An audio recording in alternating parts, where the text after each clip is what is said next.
இலங்கை உள்நாட்டுப் போரில் இந்தியாவுக்கும் பங்கு இருப்பதாக குற்றம் சாட்டியுள்ள மதிமுக பொதுச் செயலாளர் வைகோ, மாநிலத்தில் ஆட்சியில் இருந்த திமுகவும் மத்தியில் அங்கம் வகித்திருந்த பாமகவும் அதற்கு உடந்தையாக இருந்ததாக கூறியுள்ளார். இது தொடர்பாக ஈரோட்டில் அவர் அளித்த பேட்டி. 7 கோடி தமிழர்கள் இருக்கிற தமிழ்நாட்டு சட்டமன்ற தீர்மானத்தை குப்பையில போட்டுட்டு எதுக்காக ஐக்கிய முற்போக்கு கூட்டணி அரசும் இந்த அரசும் ஏன் இப்படி செயல்படுது? அதுக்கு ஒரு காரணம் இருக்கு. இந்திய அரசு இதுல கூட்டு குற்றவாளி என படுகொலையில இவங்க தான் ஆயுதம் கொடுத்தாங்க, இவங்க தான் யுத்தத்தை நடத்தினாங்க, இந்தியா தான் யுத்தத்தை நடத்திச்சுன்னு சொல்லி அவங்க சொன்னதுக்கு 100 எவிடன்ஸ் இருக்கு என்கிட்டயே. ஆக இவனும் குற்றவாளி கொண்ட இந்திய சர்க்கார் நிற்க வேண்டியது ஒரு நாளைக்கு.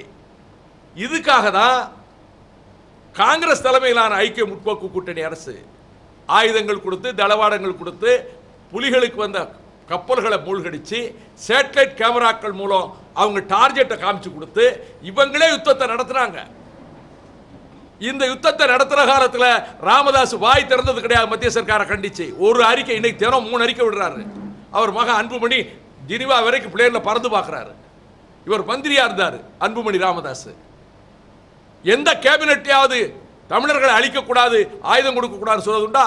நான் ஒரு எம்பி கூட கிடையாது, 16 தடவை போய் சந்திச்சு மெமரண்டம் கொடுத்துருக்கிறேன். நீங்க ஆயுதம் கொடுத்து எங்களை அழிக்கிறீங்க, இந்தியா ஒருமைப்பாடு இருக்காது, தமிழ்நாடு உடைஞ்சு போகும்னே சொல்லியிருக்கிறேன். அவர்கிட்ட நேரடியாக எழுதியே கொடுத்துருக்கிறேன்.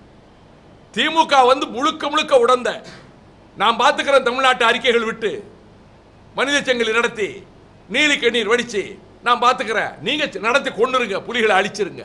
இது ஒரு அக்ரிமெண்ட் இவங்களுக்குள்ள. நான் எந்த காழ்ப்புணர்ச்சியும் சொல்லல, மன வேதனையோட சொல்றேன்.